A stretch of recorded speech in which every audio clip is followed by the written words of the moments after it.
Hello friends, myself Dr. Sandeep Joshi.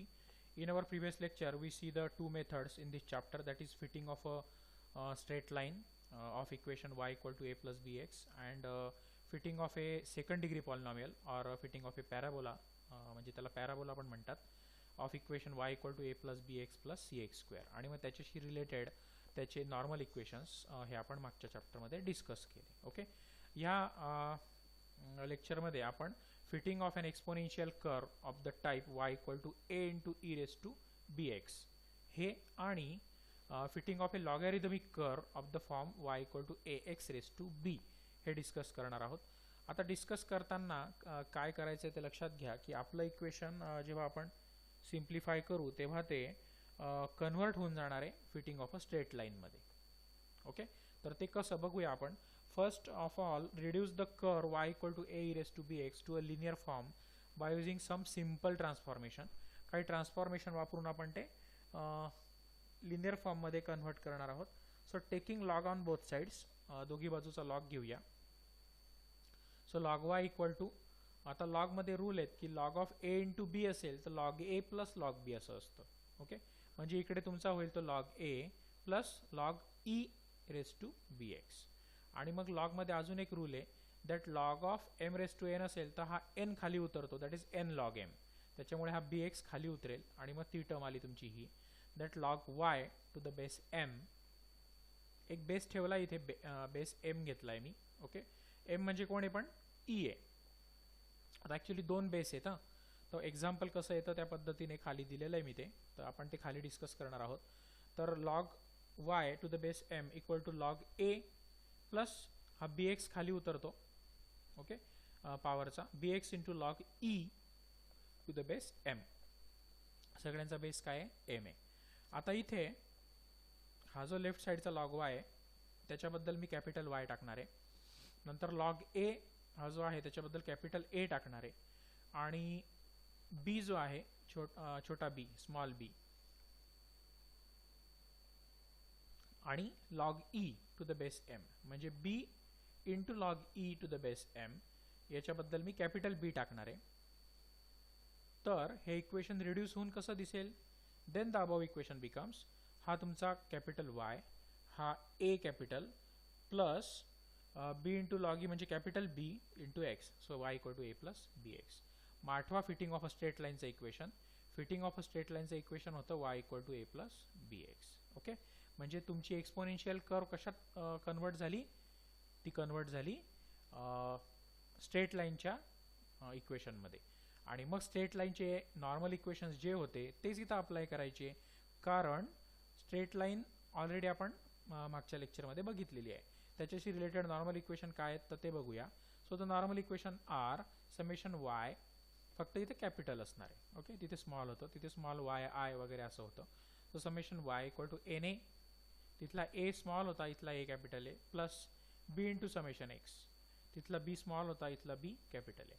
नंतर दुसरं summation x y, x small आहे म्हणून स्मॉल घेतला, y कॅपिटल आहे म्हणून कॅपिटल घेतला, equal to a summation x plus b summation x square.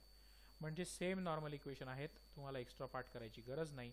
फक्त हे सबस्टिट्यूशन करायचं की taking log on both side आणि मग लॉगचे नियम वापरून तुमचं ते काय कन्वर्ट होतं, स्ट्रेट लाईन मध्ये कन्वर्ट होतं. ओके, आता हे सॉल्व्ह करताना काय अडचणी येतात बघा. Solving this equation we get a and b. a आणि b च्या व्हॅल्यू तुम्हाला डायरेक्टली कॅल्क्युलेटरवर पुटअप केल्या value solving for two unknown साठी की तुम्हाला कॅपिटल a आणि b च्या व्हॅल्यू मिळतील. And from these values we can find a small a and b. त्याच्यावरून तुम्हाला कोणत्या व्हॅल्यू काढायच्या आहेत, कारण आपल्याला स्मॉल a आणि स्मॉल b च्या व्हॅल्यू पाहिजे, कॅपिटल a आणि b च्या नाही. Discuss in the two cases. आता समजा तुमचा बेस जो आहे तो जर बेस e असेल, then a equal to log a to the base e implies a equal to e raise to a. लक्षात आलं का? जर तुमचा बेस e असेल तर तिथे तुमचा स्मॉल a ची व्हॅल्यू काय असेल तर e रेस टू a असेल, आणि कॅपिटल b ची व्हॅल्यू काय आहे तुमची, that it should be b into log e to the base m. हा इंटू आहे इथे, इथे चुकीचा इथे इक्वल टू पुट झालाय, b into log e to the base m. बघा इथे तो आहे. ओके, त्यामुळे इथे प्रिंटिंग मिस्टेक आहे, b इंटू करा इथे. So b into log E to the base m काय तुमचा इथं ई आहे. So log E to the base E आणि लॉग ई 1 असतो, त्याच्यामुळे बी कॅपिटल बीची व्हॅल्यू काय असेल फक्त स्मॉल बी, आणि कॅपिटल एची व्हॅल्यू काय असेल तर small e raise to a. Got it. आणि दुसरं जर बेस 10 असेल, दोन प्रकारचे लॉग असतात, एक बेस ई आणि एक बेस 10. तर बेस 10 कसा असेल तर capital A equal to log A to the base 10, म्हणजे इथं 10 येणार. So which implies A equal to 10 raise to A. Okay. आणि कॅपिटल बी काय असेल तेव्हा B log E to the base 10, म्हणजेच बीला तुम्ही 0.43429 ने मल्टिप्लाय करायचं. आता हे तुम्ही ॲक्च्युली सांगायची गरज नाही, हे सगळं तुम्हाला लॉग टेबल्स वगैरे सगळं 9वी 10वी 11वी 12वीला ऑलरेडी तुम्ही परिचित आहात. ओके. की दोन प्रकारचे लॉग असतात, लॉग ई आणि लॉग 10. लॉग 10 जर असेल तर त्याला 0.43429 ने काय करावं लागतं, मल्टिप्लाय करावं लागतं या पद्धतीने. ओके. तर अशा पद्धतीने हे थोडंसं कॅल्क्युलेशनमध्ये करा. कॅल्क्युलेटर आहेच तुमच्यासोबत, त्याच्यामुळे जास्त अडचणी काही येणार नाही. दुसरं आहे fitting of a logarithmic curve of the form y equal to ax raise to b. Same आहे, परत लॉग घ्यायचा याचा आणि याला कन्वर्ट करायचं तुमच्या फिटिंग ऑफ अ स्ट्रेट लाईनच्या इक्वेशनमध्ये. So first of all reduce the curve y equal to ax raise to b to the linear form by taking the logarithms of both sides. We get taking log on both sides, that is log y equal to log of a into b असतो तुमचा log a plus log b. So it should be log a plus log of x raised to b. नंतर b खाली उतरेल, so b into log x. Okay. तर ती ही term आली log y equal to log a plus b into log x. परत ह्या log y ला मी capital y म्हणणार आहे, ह्या log a ला कॅपिटल a म्हणणार आहे, log x ला काय म्हणणार आहे, कॅपिटल x म्हणणार आहे. And then we have our equation will be transformed to capital Y equal to capital A plus B into capital X. Okay. And it will be similar to fitting of a straight line. And therefore its normal equations are summation y equal to na plus b summation x and summation xy equal to a summation x plus b summation x square. म्हणजे कुठलीही curve येऊ द्या, तुमची exponential curve आली काय का किंवा तुमची लॉगॅरिथमिक कर्व आली काय, तुमचे इक्वेशन कशा ट्रान्सफॉर्म होतात equation of a straight line मध्ये. So their normal equations are same. Okay. आणि मग solving the equations then we get capital A and small B. इथे दोनच व्हॅल्यू काढायच्या, कॅपिटल ए आणि स्मॉल बी. आणि मग then you get A equal to antilog. Antilog घेतला तुम्ही कॅपिटल एचा की तुम्हाला स्मॉल ए मिळेल, आणि मग तुम्हाला एक्झाम्पल ते सॉल्व करता येईल. सो त्यातलं एक एक्झाम्पल बघूया. एक्झाम्पल जास्त डिटेल न जाता, कारण तुमच्याकडे कॅल्क्युलेटर असणार आहे, तुम्हाला व्हॅल्यू इझिली सॉल्व करता येतील. So fit exponential curve by least square to the following data. Exponential curve बघायची म्हणजे y equal to a E raise to B x. हे पाठ करून ठेवा, इथं काही दिलेली नसते. एक्सपोनेन्शियल कर्व आली तर ही A E raise to B X, आणि लॉगॅरिथमिक कर्व आली तर A x raise to B. So let the exponential curve will be y equal to fx equal to a into e raised to bx. Now taking log on both sides. तो सुरुवातीला जर theoretical मध्ये जे घेतलं ते लिहून टाकायचं. त्याच्यानंतर हे इक्वेशन येतं. हे सगळं बघितलं आहे आपण थेअरीमध्ये वर की taking log on both sides, आणि मग ते कसं सेपरेट होतं, bx कसा खाली येतो, आणि मग कोणाला कॅपिटल y म्हणायचं, कोणाला कॅपिटल ए. ते पुटअप केल्यानंतर हे तुमचं स्ट्रेट लाईनचं इक्वेशन आलं, आणि मग त्याचे नॉर्मल इक्वेशन्स तुम्ही लिहिले. आता yk म्हणा का yi म्हणा, कसंही लिहू शकता तुम्ही. आता नंतर तुम्हाला एक टेबल तयार करायचा आहे, जसं फिटिंग ऑफ स्ट्रेट लाईनसाठी आपण केला होता.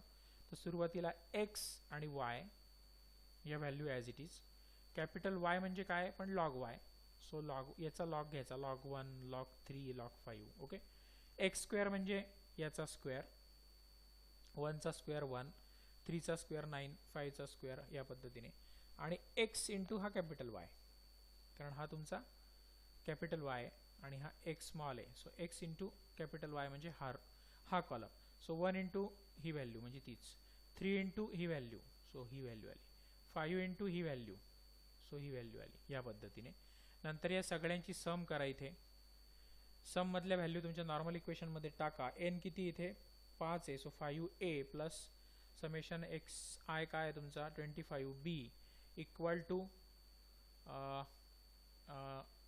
समेशन y म्हणजे कॅपिटल Y तो लॉग वायची सगळी सम केली तर 17.3841. आणि दुसरी आहे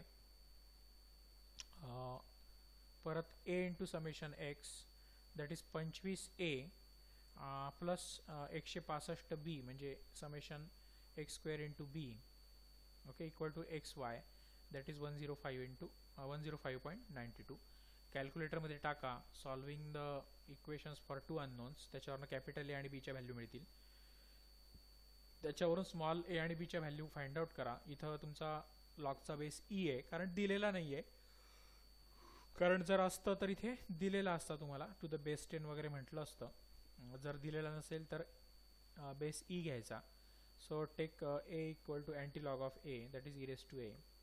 कॅल्क्युलेटरमध्ये टाका ही व्हॅल्यू तुम्हाला व्हॅल्यू मिळेल. आणि बी इक्वल टू बीच असतो दॅट इज 0.4752. ओके तर या पद्धतीने आता हे सांगायची गरज नाही, कॅल्क्युलेटर तुमच्याकडे आहे. तुम्हाला त्याचा अँटी लॉग वगैरे घेता येईल डायरेक्ट बटन प्रेस करून. ओके तर ह्या दोन व्हॅल्यू आल्या स्मॉल ए आणि बीच्या की तुमच्या त्या एक्सपोनेन्शियल कर्वमध्ये टाका that is y equal to F x equal to a into e raise to B x. तर ए हा आला तुमचा into e raise to B, b हा आला इंटू एक्स. Got it. त्याच पद्धतीने एक तुमची लॉगॅरिथमिक कर्व आहे, त्याचं एक एक्झाम्पल इथं घेतलं आहे बघा. Fit a power curve, power curve म्हणतात तिला किंवा लॉगॅरिथमिक कर्व म्हणतात. सॉरी कुठली कर्व, हां लॉगॅरिथमिक कर्व. ओके किंवा power curve. Y equal to A x raise to B. एक्सच्या 5 व्हॅल्यू आहेत, वायच्या 5 व्हॅल्यू आहेत. सुरुवातीचा पार्ट थेअरीमध्ये जो घेतला वरती तोच that the logarithmic curve be y equal to F x equal to A x raise to b. Taking log on both sides. Log घेतल्यानंतर हा बी खाली उतरेल, मग ही व्हॅल्यू येते. मग याला कॅपिटल वाय म्हटलं आपण, याला कॅपिटल ए म्हटलं, बी ॲज इट इज ठेवला आणि याला कॅपिटल एक्स म्हटलं. So the equation can be transform to Y equal to A plus B X. And the normal equations are जे थेअरीमध्ये आहेत तेच. आणि मग त्याच्यावरून आपण आता टेबल फाइंड आउट केला की एक्स आणि वाय लागतो. नंतर कॅपिटल एक्स लागतो मला. कॅपिटल एक्स म्हणजे काय तुमचा लॉग एक्स आहे, म्हणजे याचा लॉग घ्यायचा लॉग 2, लॉग 4, लॉग 6 तो हा कॉलम आला. नंतर कॅपिटल वाय लागतो मला. कॅपिटल वाय म्हणजे लॉग वाय आहे. सो 2चा लॉग, 4चा लॉग, 6चा लॉग ह्या पद्धतीने. ओके ही प्लस व्हॅल्यू असावी. तुम्ही चेक करा एकदा, कारण 2चा लॉग काही निगेटिव्ह येणार नाही, पण एकदा चेक करा. प्रिंटिंग मिस्टेक आहेत पुस्तकात, आपण एकदा चेक करा या सगळ्या व्हॅल्यू. तुमच्याकडे कॅल्क्युलेटर असणारच आहे. नंतर हा capital x into capital Y लागणार आहे फॉर्म्युल्यामध्ये. तर तो म्हणजे ह्या कॉलमचा एलिमेंट आणि ह्या कॉलमचा एलिमेंट मल्टिप्लाय करा. बघा प्लस आला आहे, त्यामुळे ही व्हॅल्यू पण प्लसच आहे 100%. कारण प्लस आणि मायनसचं मल्टिप्लिकेशन मायनस आलं असतं, पण इथे प्लस आलेलं आहे म्हणजे ही व्हॅल्यू पण प्लसच आहे. Okay so printing mistake. नंतर एक्स स्क्वेअर म्हणजे ह्या कॅपिटल एक्सचा स्क्वेअर करायचा आहे तुम्हाला, तर 0.6931चा स्क्वेअर हा, 1.3862चा स्क्वेअर हा, या पद्धतीने तो कॉलम आहे. आणि मग सगळ्या व्हॅल्यू तुमच्या या नॉर्मल इक्वेशनमध्ये पुटअप करा. या 4 व्हॅल्यू ज्या लागतील तुम्हाला त्याच्यावरून हे तुमचे नॉर्मल इक्वेशन आले. परत तुमच्या कॅल्क्युलेटरमध्ये सॉल्विंग द इक्वेशन्स फॉर 2 अननोन्समध्ये व्हॅल्यू टाका. त्याच्यावरून तुम्हाला कॅपिटल ए आणि स्मॉल बीच्या व्हॅल्यू मिळतील. त्याच्यावरून स्मॉल ए काढायचा आहे फक्त तुम्हाला, कारण B equal to small B आहेच. Okay capital B equal to small B असल्यामुळे बीची व्हॅल्यू बदलणार नाही. ए फक्त तुम्हाला काय करायचं आहे, याचा अँटीलॉग घ्यायचा आहे that is equal to E raise to A. Okay so E raise to A घेतल्यानंतर ती व्हॅल्यू येते 0.2433. कॅल्क्युलेटरवर ही व्हॅल्यू पण चेकआउट करा आणि मग ही व्हॅल्यू तुमच्या पॉवर फंक्शनच्या कर्वमध्ये पुटअप करा. That Y equal to F x equal to A आला तुमचा 0.2433. X raise to B, B आहे तुमचा 2.0225. ओके तर अशा पद्धतीने एक एक्सपोनेन्शियल कर्वचं आणि एक लॉगॅरिथमिक किंवा तुम्ही त्याला म्हणतात पॉवर फंक्शनची कर्व, याचं एक्झाम्पल इथं मी एक्सप्लेन केलं. तुमच्या ओळखीचंच होतं, कारण ऑलरेडी ते दोघंही इक्वेशन कशात कन्वर्ट होतात, तर फिटिंग ऑफ अ स्ट्रेट लाईनमध्ये. आणि फिटिंग ऑफ स्ट्रेट लाईनचे नॉर्मल इक्वेशन तुम्हाला माहिती आहेत, ऑलरेडी मागच्या लेक्चरमध्ये डिस्कस केलेले आहेत. तर त्याच्यावरून तुम्हाला सगळ्या व्हॅल्यू ऑलरेडी फाइंड आउट करता येतील. आणि लॉग असलं तरी घाबरायची गरज नाही, आपल्याकडे कॅल्क्युलेटर आहे. लॉग, अँटीलॉग काय खूप सारे फंक्शन्स त्याच्यामध्ये आहेत. सायंटिफिक कॅल्क्युलेटर्स अलाउड असतं तुम्हाला, त्याच्यामुळे काहीच अडचण नाही. त्यामुळे कॅल्क्युलेशनला घाबरू नका, प्रॅक्टिस करा मात्र. आणि अजून सिमिलर प्रॉब्लेम्सची पुस्तकात दिलेले जे आहेत सॉल्व्ह केलेले प्रॉब्लेम त्याची पण प्रॅक्टिस करा. आणि या दोघी मेथड तुम्हाला इझिली सॉल्व्ह करता येतील. ओके, तर अशा पद्धतीने परत एकदा सांगतो की सिमिलर टाईपचे एक्झाम्पल जे पुस्तकात आहेत ते बुक्स इश्यू करा लायब्ररीमधून आणि ते सॉल्व्ह करायचा प्रयत्न करा. तर अशा रीतीने हे चॅप्टर तुमचं इथे संपलेलं आहे. टोटल 4 मेथड बघितल्या आपण. मागच्या लेक्चरमध्ये 2 मेथड आणि ह्या लेक्चरमध्ये 2 मेथड, असं 4 मेथडचं हे चॅप्टर आहे, युनिट आहे. तर चारही मेथड तुम्हाला जे लागणार आहे त्या संदर्भात पूर्ण आयडिया इथं देऊन टाकलेली आहे. कोणते फॉर्म्युले लागणार आहेत त्याची पण आयडिया देऊन दिलेली आहे. एक एक 2-2 एक्झाम्पल डिस्कस केलेले आहेत. मात्र जास्तीचे एक्झाम्पल तुम्ही प्रॅक्टिस करा. Okay, in our next lecture we meet with the unit number 4. पुढच्या लेक्चरमध्ये आपण शेवटचं जे युनिट आहे MTS 203B चं ते घेऊन भेटणार आहोत. तोपर्यंत इथेच थांबतो. धन्यवाद.